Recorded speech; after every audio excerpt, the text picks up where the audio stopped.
பெண்கள் எவ்வளோ உயரத்துக்கு முன்னேற்றத்துக்கு போய் கொண்டிருந்தாலும் ஒரு சில இடங்கள்ல பெண்ணடிமைத்தனம் போய்கிட்டு தாங்க இருக்கு. ஆமா அப்படிங்கிறவங்க கமெண்ட்ஸ்ல தெரிவிச்சிருங்க. ஒரு சில இடங்கள்ல தான். ஆனா 90% வந்து நம்ம பெண்கள் சாதிச்சுக்கிட்டு தான் இருக்காங்க. அன்பான இனிய உறவுகளுக்கு வணக்கங்க. வீடியோக்குள்ள போறதுக்கு முன்னாடி உங்க பொண்ணான கையால ஒரு லைக்க போட்டு சப்ஸ்கிரைப் பண்ணி ஆதரவு கொடுத்துருங்க அன்பு உறவுகளே.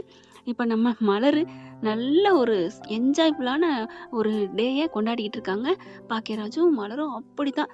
அவங்க 2 பேரும் கடல்ல காலு வச்சு அப்படி என்ஜாய் பண்றப்ப நமக்கே ஆசை வருது இல்லைங்க. யாருக்கெல்லாம் ஆசை வந்துச்சுன்னு சொல்லுங்க.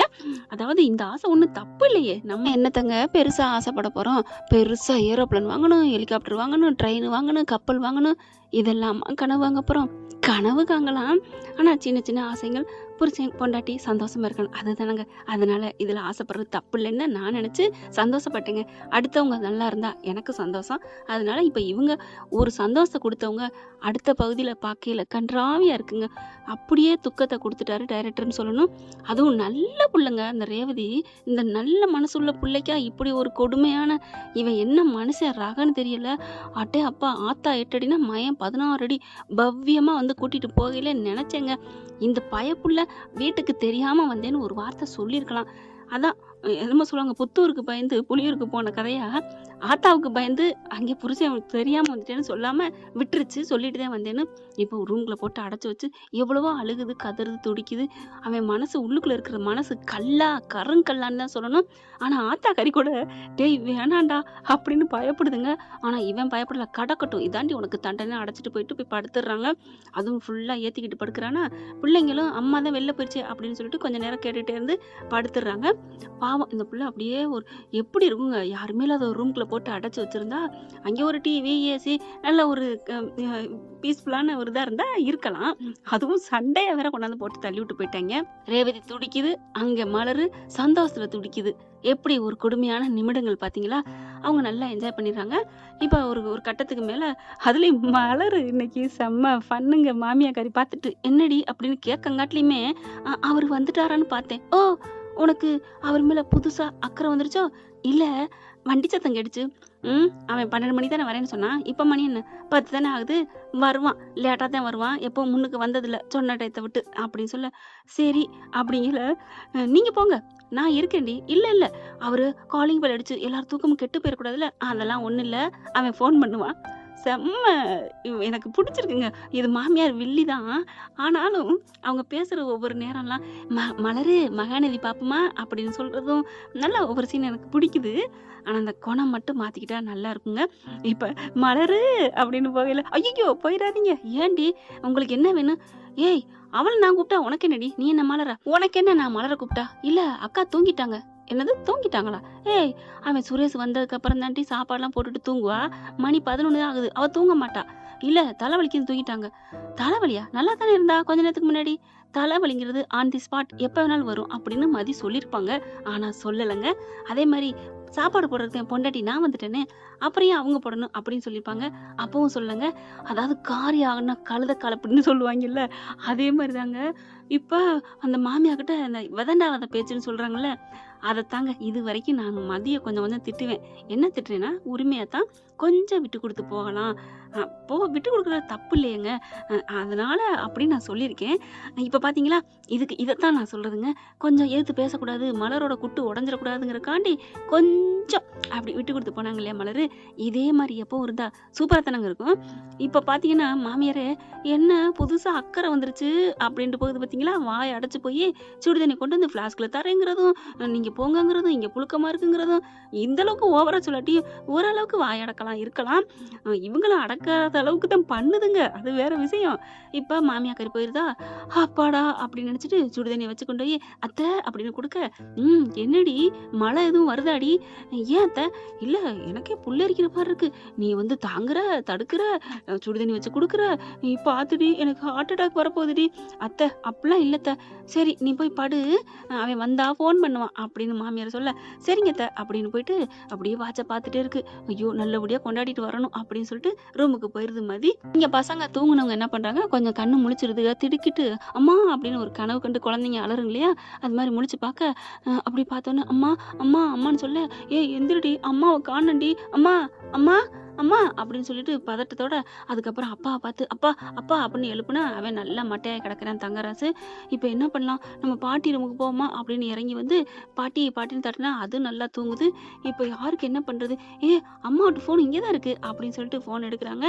யாருக்கு அடிக்கலாம் அப்படின்னு சொல்லிட்டு பார்க்க பாக்கியராஜ் மாமாக்கு அடிப்போம், வேற யார் அடித்தாலும் பேச மாட்டாங்க அப்படின்னு அடிக்குதுங்க. பாக்கியராஜ் மாமா நம்பர் நல்லா தெரியுது. அடித்தா அவங்க தான் தண்ணியில் மிதக்குறாங்க இல்லையா, கடல் தண்ணியில் கால் வச்சு சூப்பராக என்ஜாய் பண்ணிட்டு இருக்கிறதுனால எடுக்கலைங்க. அடுத்து பார்த்தீங்கன்னா இந்த நம்பரு அப்படிங்கிற மதின்னு போட்டிருக்காங்க. அப்போது நம்ம மதி ஆண்டியா? ஆமாம், மேலாவில் இருக்குங்க. அதுக்கு காரணம் என்ன அப்படின்னா மேலாவில் மதி நம்பர் தான் இருக்குது. அடுத்து தாங்க பாக்கியராஜ் நம்பர் இதுங்களே போடுதுங்க. அங்கே கிளம்பையில் என் ஃபோனு அப்படின்னு தங்கராஜ் கூப்பிட்ட கையோட ரேவதி வர்றாங்களா, எங்கேக்கா வச்சிங்க, இருங்க நான் ஃபோன் அடிக்கிறேன் அப்படின்னு மதி அடிக்கிறாங்க. அப்போ ஃபோனை ரிங்கு ஓடுது, எடுத்துக்கிட்டு வந்துடுறாங்களா. அதனால மேலாவில் வந்த இன்கமிங் காலில் இருக்குது மதி நம்பரு. அடிக்கிறாங்க. மதி பார்க்குது, என்ன ரேவதி ஃபோன் அடிக்கிறாங்க அப்படின்னு சொல்லிட்டு ஹலோ என்னாச்சு அப்படின்னு கேட்க அத்தை அத்தை அப்படின்னு அழுக. என்னடா என்னம்மா, அம்மாவை காணோம் அப்படின்னு அழுக. ஏண்டா அம்மா தான் வந்துட்டாங்களே. இல்லை அம்மா இல்லை, நாங்கள் மட்டும் தான் இருக்கோம். அப்பா எங்க, அப்பா நல்லா தூங்குறாரு. பாக்கியராஜ் மாமாவுக்கு ஃபோன் பண்ணேன், அவங்க எடுக்கல. என்னம்மா சொல்ற, அத்தையை காணுமா, உங்க பாட்டி அவங்களும் தூங்குறாங்க அப்படின்னு சொல்லல கதவு டம்மு டம்முன்னு சவுண்டு கேட்குது. அப்படி தம்பி அவங்க பிள்ளைங்க பேரை சொல்லி கூப்பிடுறாங்க. குரல் கேட்டுட்டு அம்மா அம்மான்னு சொல்ல கதவை திறங்கம்மா, நான் அம்மா உள்ளுக்க தான் இருக்கேன் அப்படிங்கிற லைன்ல கேட்குது மதி. என்னமாச்சு என்ன, அத்தை அம்மா உள்ளுக்கு இருக்காங்க, கதவு சாத்தி இருக்கு அப்படிங்கிற மதி மதி கேக்குதா அப்படின்னு அங்கிட்டு கத்துறாங்க. மதிங்கிறது மட்டும் கேக்குது. என்ன, யார் கதவை சாத்துனது தெரியல அப்படிங்கல. இப்ப என்ன பண்றது, ஏன் இப்படி, எதுக்கு ஒன்றும் புரியலையே, கதவை சாத்தி அடைச்சு வச்சிருக்காங்களா. பாப்பா அம்மா போயிட்டு அப்பாவை போய் எழுப்புங்க அப்படிங்கல. இல்ல அப்பா எந்திரிக்க மாட்டேங்கிறாரு, அல்லாட்டி பாட்டியை எழுப்புங்க அப்படின்னு சொல்ல லைன்ல வச்சுக்கிட்டே போயிட்டு பாட்டி பாட்டி எந்திரிங்க பாட்டி அப்படின்னு சொல்லல. எந்திரிக்கலையா, தண்ணி கொஞ்சம் தெளிங்க அப்படின்னு மதி சொல்ல தண்ணி எடுத்து லைட்டா தெளிக்க, ஏய் குட்டி அப்படின்னு சொல்லிட்டு திட்டுதா. குட்டிசா அதுக்கு எடுத்து சொல்ல மாட்டேங்க, வார்த்தைக்கு கூட அந்த வார்த்தை எனக்கு வரல. அடுத்து இத்து தா இன் அப்படி போட்டுக்கலாம். இப்போ அந்த எந்திரிச்ச கையோட இதுதான் அப்படி இருக்கு பார்க்குறதுக்கு, அந்த தலை முடியும். அதுவும் ஏய் எதுக்குடா தண்ணி ஊற்றுனீங்க அப்படின்னு சொல்ல, அம்மா உள்ளுக்கு ரூம்ல இருக்காங்க, அழுகுறாங்க, கதவை திறங்க பாட்டி. ஏய் அவ பண்ண தப்புக்கு தான் அடைச்சி வச்சிருக்கேன் என் புள்ள, போங்க போய் படுங்க, காலையில் வருவா.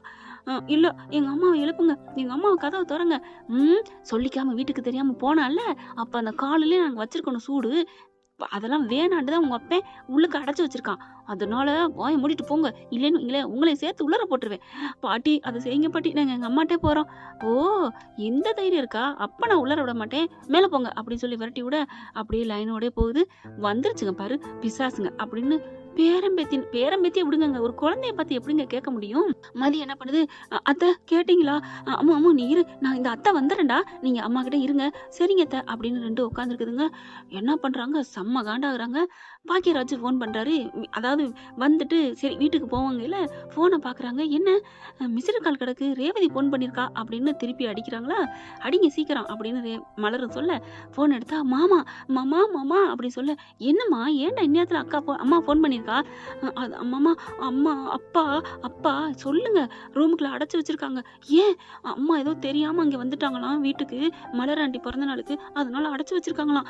ஐயோ இதுக்கு தான் எனக்கு ஃபோன் பண்ணியா. ஆமா அப்படி சொல்ல, சரி வை நான் வர்றேன் அப்படின்னு சொல்லிட்டு மலர் சீக்கிரம் வா, என்னாச்சுங்க அப்படிங்கல மேட்ரு தெரிஞ்சிருது. சீக்கிரம் வண்டி எடுங்க அப்படின்னு சொல்லி பதறி அடிச்சு வர மதி என்ன பண்ணுது, சுரேஷுக்கு கால் பண்ணுதுங்க.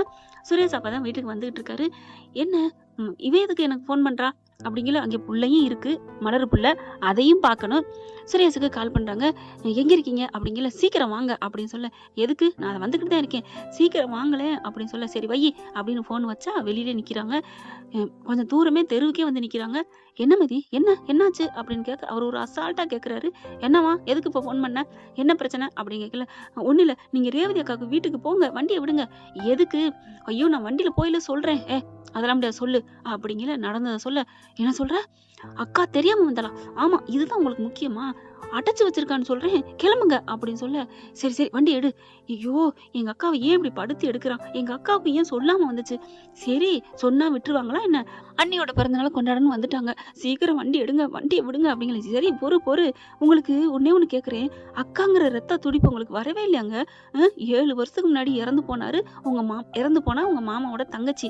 இல்லாத ஒரு தங்கச்சிக்காக இன்னைய வரைக்கும் எவ்வளவு துடிச்சு துடிச்சு பொண்டாட்டியும் சரி, பொண்டாட்டி விட்ட ஆளுங்களையும் சரி குத்தி குலைச்சுக்கிட்டு இருக்காரு, கொடுமை பண்ணிட்டு இருக்காரு.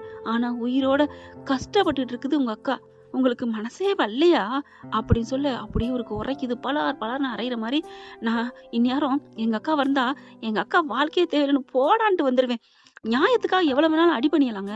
பாவங்க, என்னங்க பிறந்த வீட்டுக்கு வந்ததுல தப்பா? உங்களுக்கே தெரியும் மாமியாரை பத்தி, விடுவாங்களா என்ன? ச்சே, இப்படி சொல்லல. ஐயையோ, இது தெரியாம நான் மாமா கிட்ட நான் தான் சொல்லிட்டேன். ஓஹோ, இந்த வேலையை பண்ணது நீங்க தானா? சரி சரி விடு, உங்ககிட்ட வேற சொல்லிட்டேனா அப்படின்னு வண்டியை நேரா விட, நேரா போயிட்டு இருக்காங்க.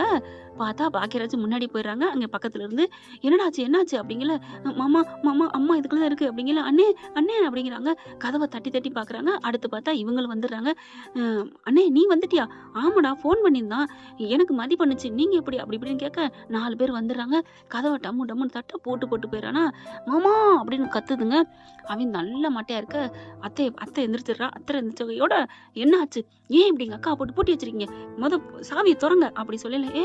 அதெல்லாம் முடியாது, என் மையன் என்ன திட்டுவான், இப்ப நீங்க மட்டும் திறக்கலைன்னா உங்களை கைது பண்ணி நான் கூட்டிட்டு போவேன் அப்படி சொல்ல, அங்க இருந்து இவன் கத்துல இறங்கி வாரேன். தங்கராஜ் எந்திரிச்சு, ஓ என்ன மாப்பிள, போலீஸ் ஸ்டேஷன் வாங்கி கொடுத்தது நானு, எங்க அம்மாவே நீங்க கைது பண்ணுவீங்களா? பின்ன என்ன மாமா, நான் சொல்றேன், நாங்க வந்ததுக்கு அப்புறமா அடைச்சு வச்சா இது என்ன, போலீஸ்காரன் வீட்டுல பொண்ணையே நீங்க கொடுமைப்படுத்தினீங்கன்னா அப்ப நாட்டுல என்ன இருக்கு, மரியாதை திறங்க. இல்ல மாப்பிள, இல்ல கதவெல்லாம் திறக்க முடியாது, அவ பண்ண தப்புக்கு ஒரு நாள் தண்டனை அனுபவிச்சாதான் எங்க மேல பயம் வரும், உங்க வீட்லயும் துளிர் விட்டு போச்சு, பயம் வரணும். மாமா அவ்வளவுதான் உங்களுக்கு. இது யார் சொல்றது தெரியுமா? சுரேஷுங்க. அப்படியே அப்படியே மலருக்கு மதியும் புல்லு அரிச்சு போகுது. சுரேஷா அது? அப்படியே மலர் பக்கத்துல மதி வருது. எவ்வளவு ஏத்தணுமோ நல்லா ஏத்தி வீட்டுல கூட்டு வந்தேன். மதி நிஜமாவா? ஆமா, பாசத்தை தட்டி விட்டல, இப்ப தொலைச்சு எடுக்குது பாரு. என்னடா நீ பேசுற? ஆமா மாமா, சாவியை கொடுக்குறீங்களா இல்லையா அப்படிங்களா. பயங்கரமா கையை தூக்கி ஓங்கி அறைய போயிடுறாரு. வேற வழி இல்ல, ஏன்னா போலீஸ்காரன் இல்லையா, அவனை நம்ம கைக்குள்ளே வச்சுக்கணும், கொஞ்சம் விட்டு பிடிப்போன்னு சாவி எடுத்து கொடுக்க திறக்குறாங்க. அப்படியே அந்த கதவுல சாஞ்ச வாக்குல அப்படியே கிடக்குதுங்க. கதவை திறந்தோன்னு பொத்துக்கடின்னு கீழே விழுக, எப்படி இருக்குங்க அந்த பெத்த ரத்தம், பிறந்த ரத்தம் கஷ்டப்பட்டு துடிச்சு கிடந்துச்சுன்னா யாரா இருந்தாலும் வாழ்ந்தா தாங்க சந்தோஷப்படுவாங்க. அதுல பாக்கியராஜ் சுரேஷ மட்டும் என்ன, அக்கா கஷ்டப்படணும்னு நினைப்பாரு. துடிச்சு போதுங்க 2 அண்ணங்களும், தாயாக மாறிடவே அப்படின்ட்டு 2 பேரும் அப்படியே கட்டி தூக்கி, அக்கா அக்கா ஒண்ணும் இல்லையக்கா, மூச்சு முட்டி போய் கிடக்கு, அப்படியே தூக்கிட்டு சோபாக்கு வெளில வராங்க. மலர் மதியம் தள்ளுங்க அப்படின்னு சொல்லிட்டு வேகமா விசிறி எடுத்து ஒரு பேப்பர் எடுத்து வீசி விடுறாங்க. தண்ணி எடுத்து அந்த வாயில கொடுக்குறாங்க. அப்படியே செம்ம காண்டாகுது. அக்கா அக்கா என்ன பாருக்கா, என்ன பாருக்கா, அக்கா அக்கா அப்படின்னு சொல்லிட்டு அப்படியே எழுப்புறாங்க. அதுக்கப்புறம் அப்படியே மெல்ல கண்ணு முழிக்குது. சுரேஷ் அண்ணே வந்துட்டீங்களா அப்படிங்கல. ஏக்கா இப்படி எதுக்குக்கா அப்படிங்கல. மதி பாக்குது, இந்த மாதிரி கொடுமை பண்ணிருக்கீங்க, மரியாதை நான் கம்ப்ளைண்ட் கொடுக்குறேன், அரெஸ்ட் பண்ணுங்க அப்படிங்கல. பாத்தியாடா உன் முன்னாடி வாய் அடக்குடா. மாமா அவ சொல்றதுல என்ன தப்பு இருக்கு, இப்படியா உங்களை நம்பி வந்த ஒரு ஜீவனை இப்படி அடைச்சு வைப்பீங்க? ஓ அவ பண்ணது மட்டும் நியாயமா? அப்படி என்ன மாமா என் அக்கா பண்ணிருச்சு, என்ன மாப்பிள சொல்லிக்காம கொள்ளையாம வந்திருக்கிறா, பிள்ளைங்களை விட்டு வந்திருக்கா, எங்க அம்மா பாவம் இல்லையா? நீ இருத்துங்க மாமா, என்ன பிள்ளைங்க பாவம் அம்மா பாவம், ஏன் வீட்டுக்குள்ளான்னு இருக்கிறாங்க, பிறந்த வீட்டுக்கு வந்து தப்பா? டேய் எனக்கு எதிரியா மாறுறியா? மாமா ஒரு வார்த்தை தான் கேட்டேன், அதுவும் என் கூட பிறந்த பொறப்புக்காண்டி உடனே எதிரிப்பீங்களா? ச்சே, நான் வீட்டுல எம்புடு கொடுமை பண்ணி பேசியிருக்கேன், என்னை ஒரு நாள் கூட அப்படி நினைச்சது இல்லையே, பால் எது கல் எதுன்னு தெரியாம இருந்திருக்கனே. அக்கா நீ இந்த வீட்டுல வாழ வேணாம், வாக்கா பிள்ளைய கூட்டிக்கிட்டு. பாக்குறாங்க சுரேஷ. இல்லடா நான் இங்கேதான் இருக்கேன், நான் அப்பெல்லாம் வரணும்னு நினைக்கல, நீங்க கிளம்புங்க. அக்கா வா அப்படின்னு கூப்பிட கையை பிடிச்சி இழுக்கிறாங்க. நான் வரலடா அப்படின்னு சொல்ல, இவன் ஏதாவது பண்ணிடுவாரு அப்படின்னு பாக்கிறா சொல்ல, மலருமதி ஆமாக்கா, எப்படி இருந்தாலும் இங்க இருக்கிறதான் கரெக்ட், இனிமே அவங்க ஒண்ணும் பண்ண மாட்டாங்க, நீங்க கிளம்புங்க. மதி பாக்குது, கிளம்புறாங்களா. மாமா இனிமே எங்க அக்கா மேல இப்படி பண்ற வேலை வச்சுக்காதீங்க, அவ்வளவுதான். நான் என்ன சும்மா தலையாட்டிட்டு ஆமாஞ்சாமி போட்டா மாமா சொல்றது சரிதான்னு சொன்னா நீங்க ரொம்ப பண்ணுவீங்களா, ரொம்ப போவீங்களா அப்படின்ட்டு போக, மதி போன ஆளு திரும்பி வருது. இங்க பாருங்க, ஹலோ, கடைசி அவனு சொல்லிட்டு போறேன், எங்க அக்காவுக்கு ஏதாவது ஆணுச்சு உங்களை நான் சும்மா விட மாட்டேன், உள்ளார பிடிச்சு போட்டுருவேன் அப்படின்னு சொல்லிட்டு கெத்தா மாசா சொல்லிட்டு கிளம்புறாங்க. என்ன ஃப்ரெண்ட், எப்படி பண்ண நல்லா தானே இருக்கும். பார்க்கலாம் friends. இந்த பதிவு உங்களுக்கு பிடிச்சிருந்துச்சுன்னா உங்க பொண்ணான கையில ஒரு லைக்கை போட்டு சப்ஸ்கிரைப் பண்ணி ஆதரவு கொடுங்க அன்பு உறவுகளே. Thank you friends. இந்த வீடியோ உங்களுக்கு பிடிச்சிருந்தா தயவு செய்து லைக் பண்ணுங்க. இன்னும் அப்டேட்ஸ்க்காக சேனலை சப்ஸ்கிரைப் பண்ண மறக்காதீங்க. நம்ம கிட்ட இருக்க எல்லா சேனல்ஸோட லேட்டஸ்ட் வீடியோ அப்டேட்ஸ்க்காக மேல ரைட் சைடுல காட்டுற லிங்கை கிளிக் பண்ணி வாட்ஸ்அப் குரூப்ல ஜாயின் பண்ணுங்க. உங்களிடம் விடைபெறுவது நான் உங்கள் மெஹர்.